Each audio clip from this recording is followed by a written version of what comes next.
Hello everybody and welcome to Thursday. We're back in Florence today and we're going to be taking a guided tour. Yesterday we kind of just walked around, did whatever we could.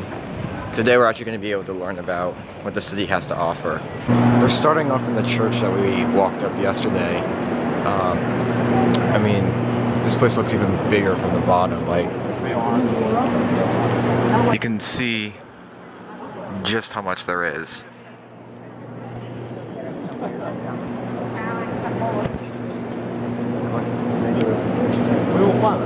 Yeah, I know.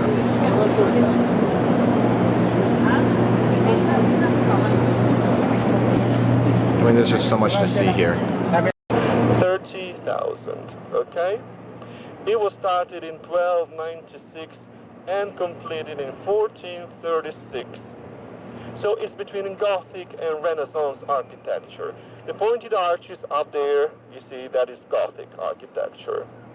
But the dome, which is on top of everything, was the last part of the church that was built. That's Renaissance architecture. And that's something really worth the trip to Italy.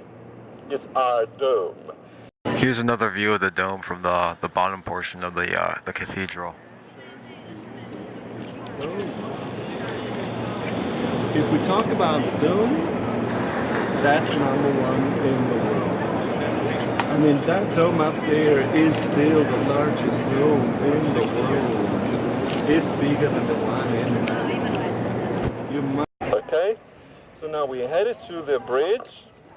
When you cross the street, look to the left, because cars may come from the left. I mean, Italians may come. Crazy Italians.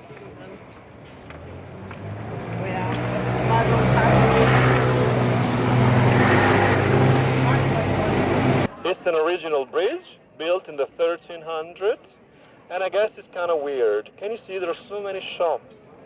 And all of them are gold shops. It's all jewelry. It's all gold and silver. There's a reason for the gold shops. The reason is the Medici family again. Medici. You know, until the end of the 1500s, the shops used to be butchers. And the Medici didn't like them. The Medici wanted to see something shining on the bridge. So one day the butchers had to go from the bridge. And all the jewelers were forced to settle on the bridge against their wishes. You know, they didn't like being here. But today they do love being here. You know, it's money. One more thing, can you see that above the bridge there's a sort of a gallery? The yellow one. It's a passageway. It was built by Giorgio Vasari for the Medici family to walk from one building to the other. From the Signoria Palace that we saw back there in the square, across the river to the other city, to the other part of the city, to the Pitti Palace. The Pitti Palace was a ducal residence for the Medici family, the second one. So you understand me, they wanted to walk from one building to the other without setting foot among the common people. To finish off the tour, we are getting a look at the leather demonstration, which Florence is famous for. And for the first layer we use the cowhide, okay, because it's very strong and resistant. So we cut it in 3 parts. We put one piece on the top, one piece on the bottom, one piece around it, and to hold it we use endless nails and strings, okay? Then we have to put it into the water to make it malleable and soft, so all the pieces of the cowhide can take the shape of the mold, okay? And then we have to dry it. But to dry the first layer, we have to wait 1 week, okay? So it's a very slow procedure, okay? Once it's dry, for all the other layers, we have to use the leather, okay? It's more soft, so we don't have to cut it. We can just wrap it around, okay? And then we have to put the time into the water, we have to dry it another time, we have to wait another week. So we repeat the same procedure, okay? Several times.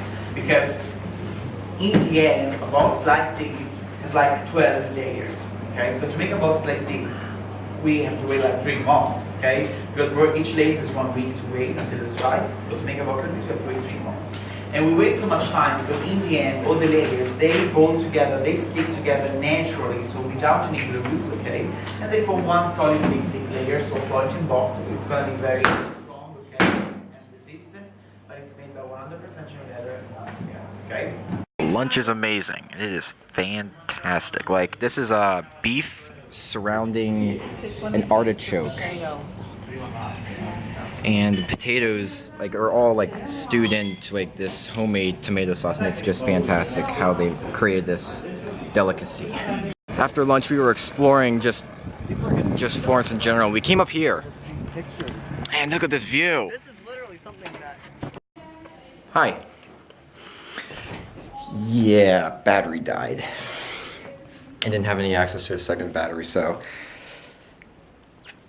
not much I could do there.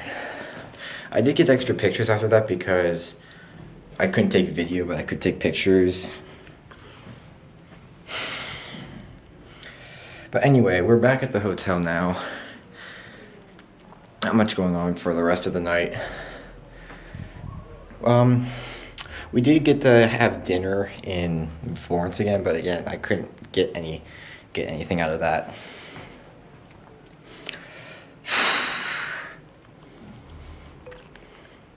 But since I really have nothing more for tonight, I'll see you guys tomorrow.